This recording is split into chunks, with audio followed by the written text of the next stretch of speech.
Le'Veon Bell had a season-high 87 yards against the Ravens, and you did some different things, including using Trayvon Wesco at fullback, and you've done that occasionally throughout the year. Yeah, this was a couple plays we just had it in a little bit different, trying to change up some of the looks. These guys have been doing a good job all year as far as they've been hitting things downhill. We're trying to kind of give them a little bit of guessing game of, was it going to be a naked, outside zone, inside zone, kind of are we going to, bring him across? There's just a lot of different things that we can do out of this set.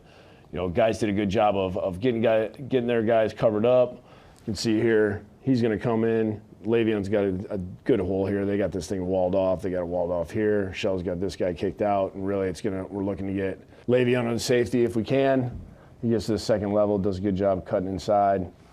And you've talked about that, getting Le'Veon to the second level. This last game, we did it a couple times, which is it's really what we wanted to do the whole year, which is, hasn't always worked out. We were finding efficient runs. We were finding positive plays, staying ahead of the sticks. How about the thinking here, putting an extra lineman in the game and Connor McDermott? Well, we're down to 2 tight ends, so that's part of the reason. We had to kind of teach him how to play tight end here. Between Trayvon, he's really kind of our fullback / on the line Y as well, so we can't put him at 2 spots at once. We can't duplicate him quite yet. We're using a lineman in this case because we can run behind him. We can run some gap scheme away from him, which we do here. Alex does a good job moving the edge. Trayvon does a good job kind of staying with him, kicking this out. Le'Veon does a good job of saying, kind of really seeing this getting pushed here, and he sticks it up in the hole there, getting good yardage here. Yeah, so this was a good job by our guys. This is right before the half. Yep, there's 57 seconds left. So what they did was they went four down, and 3 of them are really linebackers, and these are all little tiny guys. So all DBs. We're going to a gap scheme play, and really you're kind of trying to find that fine line of you're trying to score. You want to score a touchdown. You're at least trying to get a field goal, but at the same time you're trying not to give them the ball back. So a lot of little things you're trying to handle here, as you're finishing up the half. And I know this is one that you guys all would like to have back because at the end of the half, this precedes the Darnold interception. Yeah, I mean, we were trying to be aggressive. We were trying to get in the end zone. We were trying to use all the time. Made an error there on that last play. For us in the half, it's one of those things that we wish we could go back and change it and just kind of see how this game would have went if we would have stuck in the end zone there. Steelers got James Conner back in the lineup last week against Buffalo, and right off the bat, he makes a difference, 15-yarder. You don't see a lot of running backs be able to do this and understand kind of what's going on in this pressure. So they're going to bring the nickel off the edge. And a lot of times, these guys are going to run at the mesh point because they don't know if it's zone read or not. So he's running at the mesh point. And for him to press and then cut this thing and wind it back, no one really kind of, I'm going to go. That's what I wanted to ask you. Is that something that's taught in the running back room in terms of pressing that before you bounce, or is that instinctive? You want to press this, like that's the key, but a lot of times this run goes right here, or it'll be really tight. But a lot of times when this guy gets involved, this guy gets involved in the play. But this is really good as far as really getting to their heels and then cutting this thing. And now it's a punt return. Now he's got open field. You can talk about this all you want. This is a feel. He just understands football, but at the same time he feels what's going on. So here they give Conner the ball out of the shotgun formation, and he can make people miss in space.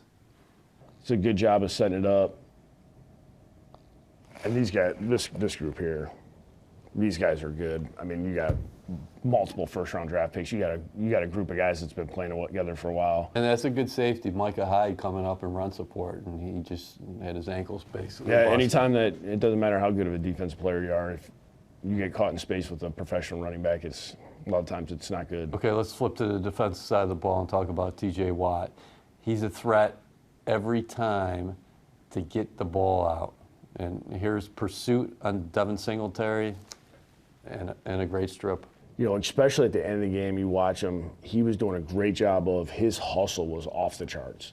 I mean, he was just running to the football, and he was literally trying to punch this thing out. He was trying to make sure that they were trying to create some kind of game-changing play. The NFL running backs, I mean, these guys they're locked in. I mean, if you ever try to punch one of these things out of one of these guys, I mean, they got this thing locked down, and TJ does such a great job. He does it with so much force and violence that, you know, it's hard to hold on to these things. What are you going to tell Sam Darnold about facing this guy? Just understand somebody's coming from behind, whether it's 90 or a 48. Those two guys are coming, and they're not going to quit. I mean, those guys they are full go all the time. So if you're running, you better keep running. There's no slowing up. There's no, hey, I'm going to kind of gather my feet. Like, you get down and you got to go, because these guys are coming. So Watt's got 13 sacks this year, and here he just gets the edge on the right tackle and finishes the play. This is what they do a good job of. They create one-on-one matchups. They bring an extra guy to where now they got back guards working him. Now this tackle has to block TJ on his own. So in this case, it's 2nd and 6 here, and you're in the red zone. If you hold on the ball long enough, there's nobody to help on the edge. You know, just he wins with his hands, and you don't get the ball out, it's over. I mean, you can see here the way that he uses his hands. The tackle kind of gets lean in there. It's over. I mean, he's just so quick. He's explosive to the football. The DNA in that family is ridiculous. 3rd and 8 against Seattle, and you don't often see Russell Wilson go down, but here, nice little stunt. Yeah, this is a great job right here. Of one, you can see that he's not able to get the ball out right here. He wants to throw a quick game. So they do a good job on coverage. This is really good here. This is two guys working well together. It's unselfish football. Sets the pick, comes underneath, well executed, gets a sack. And again, here's everything. He somehow gets inside here, shows his athleticism, and then not only gets the sack, but gets the ball out for the turnover. One, this is a good job of keeping his balance. He splits these two guys, and now he gets a hold of Fitzy. And as they're going down, because you can see right here, he's got the sack. Now he realizes, I'm going to try to get the ball out, and he pops it out of there. How unique is that for an edge guy to make, not just get inside? The best ones that we go against in the league, they do stuff like this. They're playmakers. They know how to get the ball out. They know how to sack the quarterback. But that's why they're the top tier guys. And how much does it help them having Bud Dupree across the way? Because I mean, anytime that you got somebody that you can is on the other side that's taking pressure off of you and vice versa, I mean, it makes them both very difficult to go against.